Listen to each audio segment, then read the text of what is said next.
Barakata Yahweh, Barakata Yahweh Shai, Barakata Yahweh, Barakata Yahweh Shai, Barakata Yahweh, Barakata Yahweh Shai, Ba'ashem Rakakwadash, Disha'aki Majulazil, back with another quick lesson. And I was contemplating, man, kind of up early and something, through the spirit and power of Yahweh Shai. I decided to make a lesson because I noticed the countenance on these people's face, man, tell it all that when they see the men or even hear the men, see the men on the highways and byways, hear the men, by the unicorn, which is online, etc. And they witness this truth and they hear what the Lord has prepared for this place.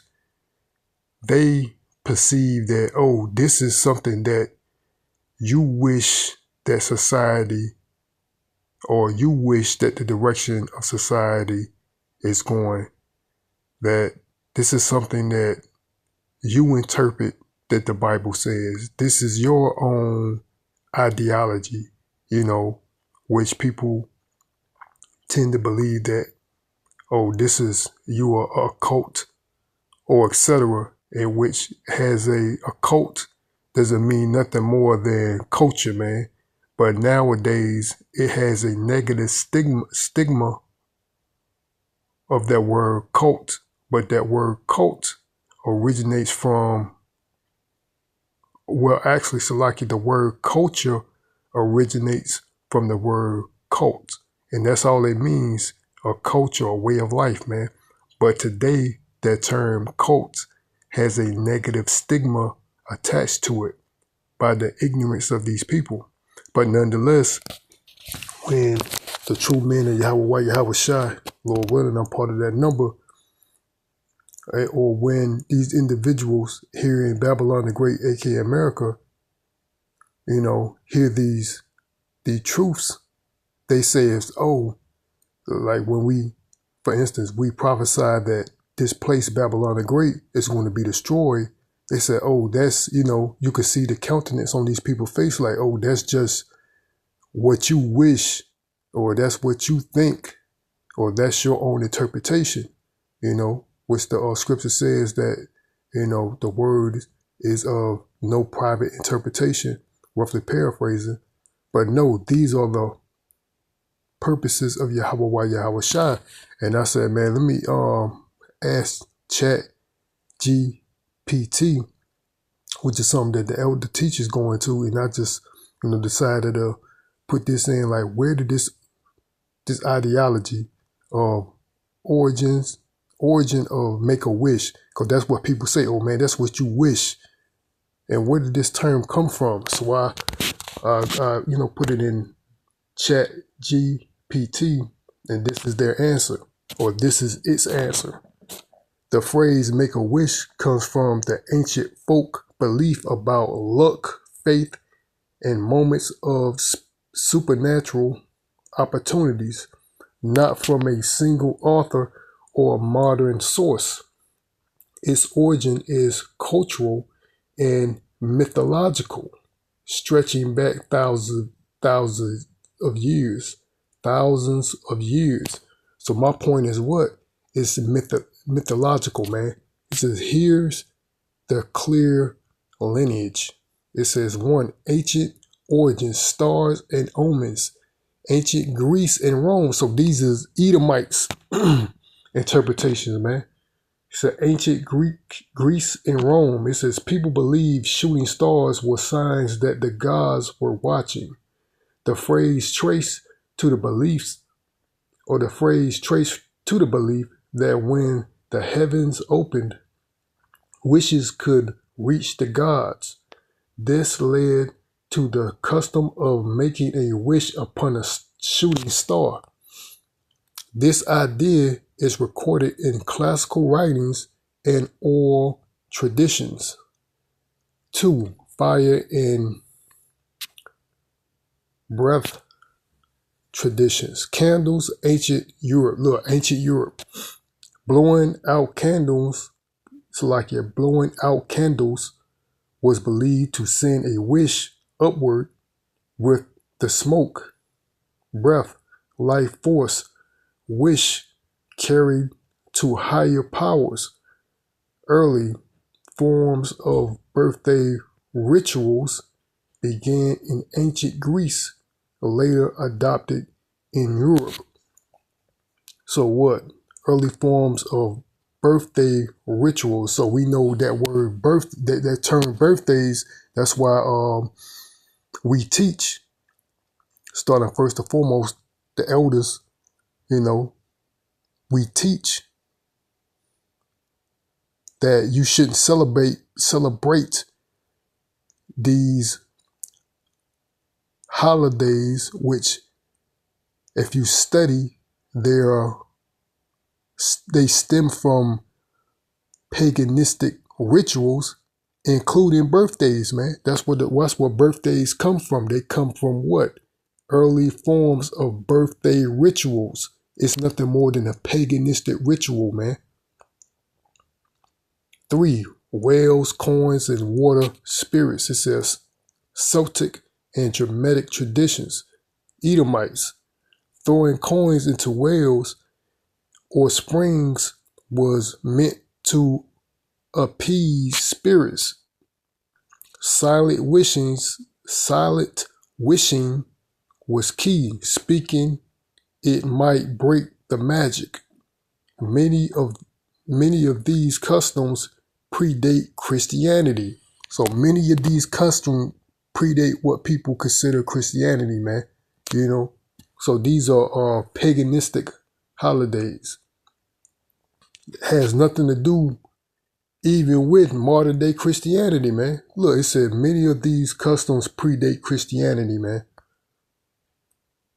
Birthday wishes, modern practice. 18th through the 19th century Germany. The modern birthday cake tradition formed. One wish made silently, candles blown out in one breath. If successful, the wish could come true. This is where make a wish became a spoken prompt. First recorded use in English. The phrase make a wish appears in English print in the early 1800s, often tied to birthdays, stars, or chance moments. It was informed and folkloric, not literal. So this is folktale, meaning mythology, man. It says, why the phrase endure? Short, gentle, hopeful, linked to universal human desire, tied to shared rituals. That's where that's where it ties to, man. Shared rituals that goes back to what the Edomites, the self-proclaimed white man, the Edomites. These are their tradition. These are their cultures. That's why it's prominent here in Babylon the Great, aka America, because these devils are in rulership, man. These are their customs, man. Making a wish, It said what it is not originally religious doctrine. So make a wish is not a religious doctrine, man. It says not from fairy tales alone, not created by Disney or modern media. It has paganistic traditions, man, rituals. It says bottom line, make a wish originates from ancient European folk beliefs about moments when humans could influence fate. So that's what it is. It says moment. The key point is what? About moments when humans could influence faith. So these people think by making wishes, oh, you wish that you can actually influence faith, man. You can't influence faith by a simple wish, but that's the ideology of these people. And that's what Esau Edom is doing with these modern day mind games of these people. It's like whatever, because I see that through these people countenance, man. It's like whatever nowadays, I peep that through the spirit is whatever some random person may think of you, which is a wish. They want to make it happen, man. You know what I'm saying? Through just a thought. So they think they can pretty much, right here it says about moments when humans could influence faith. They think by somebody thought of you, which is equates to a wish, can influence your faith, man, your outcome of society. And that's why we know through the spirit, the Wadi Yahweh Shem Yahweh Shai, I thought of this to make this a lesson, man, because I've been experienced that a whole lot lately, that these demons around you, it's like their thoughts about you have some type of influence on your life, man. You know what I'm saying? It stems from these Edomites, man. That's why they're they're in control, and that's why you see the things that's why I see through the spirit the things that are going on, man, because I can see these random people that have, envy, spite, basically they're demons in their spirit.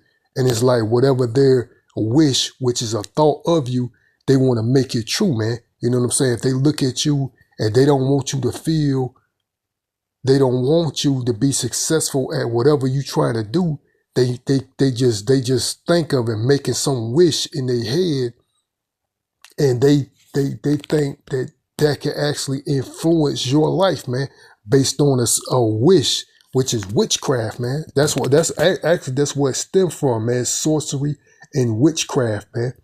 Let's read that again. It says, bottom line, making a wish originates from ancient European folk belief about moments when humans could influence faith, man. These people, you don't have no influence at all of your faith, man. The Lord Yahweh Yahweh Shai is the author and finisher of everyone's faith, man.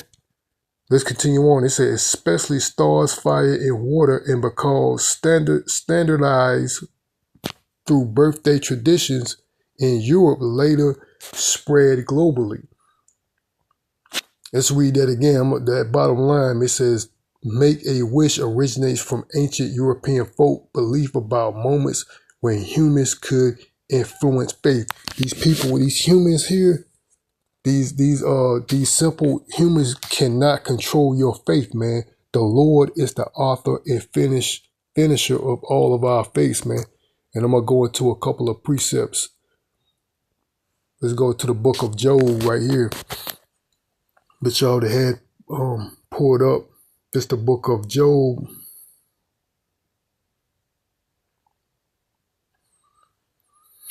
(33 and 13), it says, why doest thou strive against him? For he giveth not account of any of his matters. For Yahweh speaketh once, yea, twice, yet man perceive it not. In a dream, in a vision of the night, when deep sleep falleth upon men, and slumber upon the bed, then he openeth the ears of men and sealeth their instructions, man. So the Lord seals your instructions, man. Not you going to a water fountain, simply closing your eyes, blowing out some birthday candles, seeing a so-called shooting star, and make a wish. You don't have any influence on your faith. You don't have any influence on your life, man. Your faith, man. The Lord is the author and finish. I'm gonna get there too. Let me see.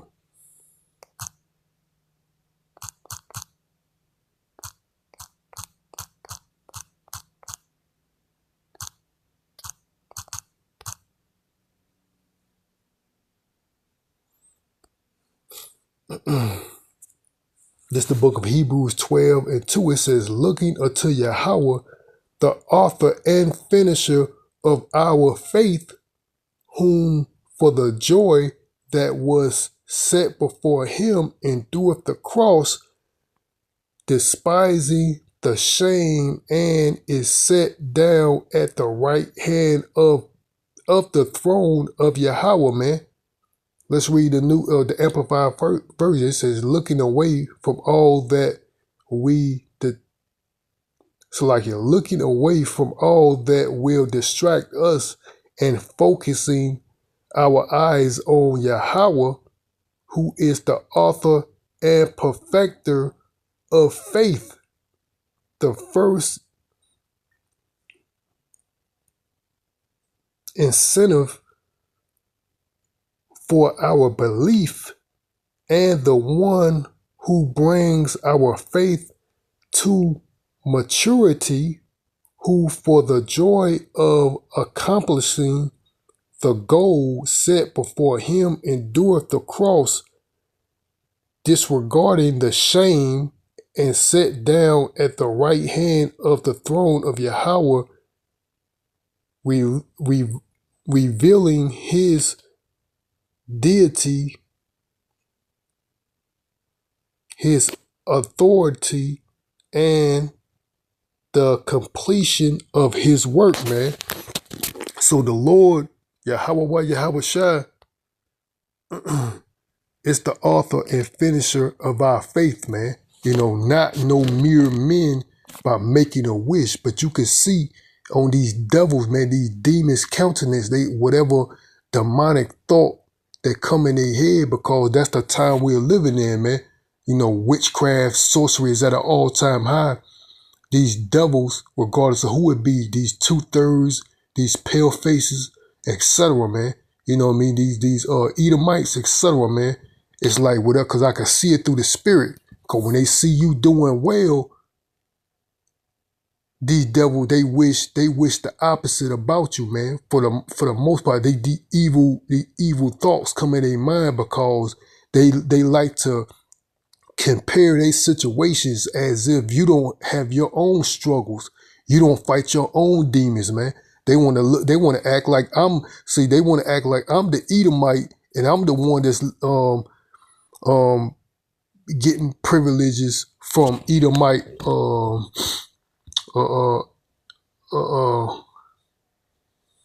Edomite privileges, man. You know what I mean? They think I'm benefiting, they think I'm benefiting from Edomite privileges, which is so-called white privileges, man. You know what I'm saying? I'm just trying to, what they say, go with the flow in this wicked society, man. And I got another precept, you just trying to live in this devil's devil's kingdom, man. And they want to despise you. And let's go to the book of Psalms 83:14. It says, as the fire burneth a wood, and as flame setteth the mountains on fire. So, hold on, this may not be the one that I was looking for. Salakia.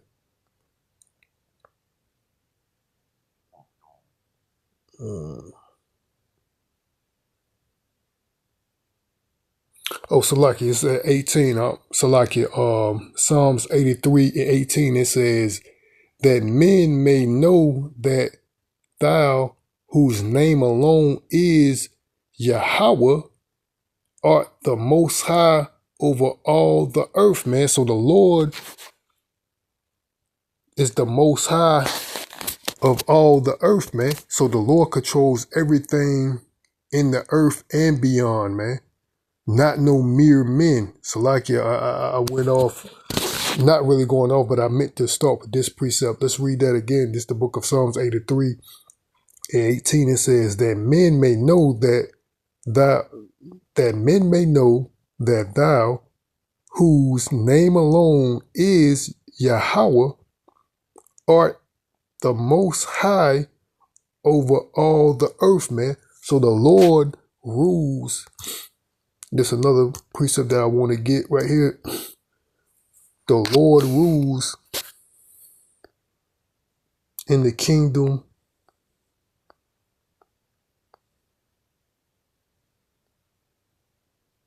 of men.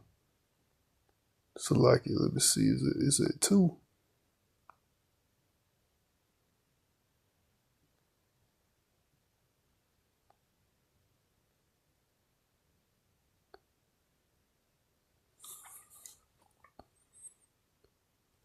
Like let's find this precept.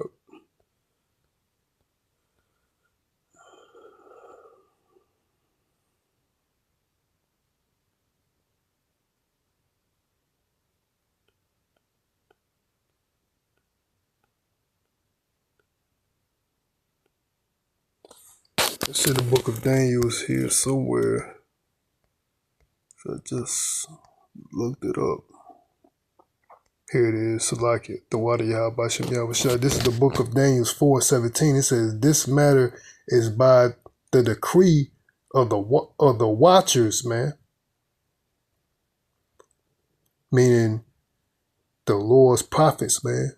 This matter is by the decree of the watchers and the demand by the word of the holy ones, to the intent that the living may know that the Most High ruleth in the kingdom of men. So the Lord rule in this kingdom of men, regardless of who is in position, man.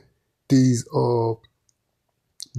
heathens or Israel, man. It doesn't matter. The Lord ruleth in the kingdom of men.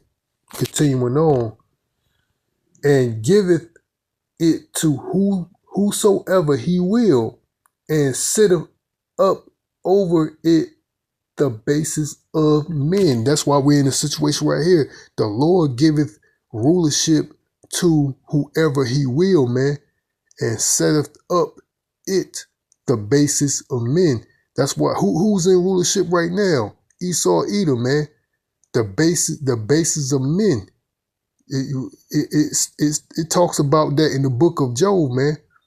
You know, he was a base man, you know, and now the basis of men, which the Edomites, are in rulership, man.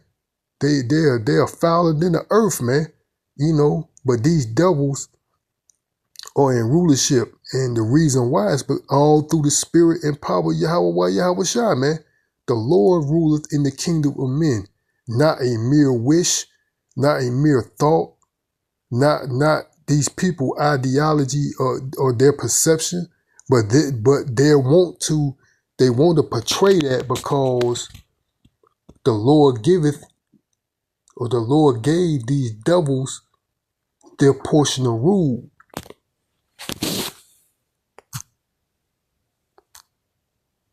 So like here, the Lord gave these devils their portion of rule, and witchcraft and sorcery, deception is part of their nature, man. It's part of their tactics, man. You know, I don't mean this to be long, but I'm in and off there, man. Lord willing, the body was edified. And this lesson was mainly about, you know, you can't merely wish, or nor what we teach is no mere wish, man, or a mere thought as if of men, as if that we wish things to happen, man. And that word wish or make a wish comes from paganistic rituals from the Edomites, man. You know, this their ideology of yeah, I can make a wish and I can influence either my life or someone else's by a mere thought of them, you know, and the gods is gonna, you know, help me, you know, whatever it is, man, you know, as they call it. They can influence, basically, men, you can't influence your faith, man. The Lord is the author and finisher of all of our faith, man. I'm gonna close it out there. Till next time, I'm gonna give all praise, honor, and glory to Yahweh, by Hashem Yahweh Shai, by Hashem Rakak Wadash. Again, this your Aki Majulazil, Lord willing. I'll be back with another lesson. Till next time, Shalom, Barakatham, and the Baba Ball. Shalom.